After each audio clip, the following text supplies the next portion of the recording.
Enamik minu strateegilisi vigu nii töös kui ka elus laiemalt ei sündinud rumalusest, vaid ennekõike need sündisid hetkedel, mil ma tegin otsuse, ükskõik millise, emotsionaalses pinges, aga nimetasin seda otsust tagantjärgi oma tões elamiseks. Ja ma usun, et ma ei ole ainus.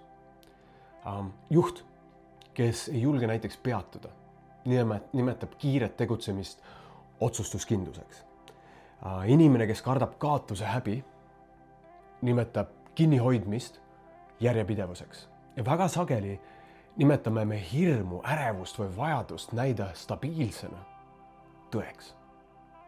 Nüüd, sina ja mina oleme liidrid. Mitte ainult seetõttu, et meil on tiitel, ettevõte või kuulajaskond. Me oleme liidrid iga kord, kui keegi ootab meie otsust või kui keegi joondub meie sõnade järgi või veel hullem, kui keegi maksab meie sisemise segaduse eest oma aja, raha või mainega. Ja siin on nagu üsna karm tõde.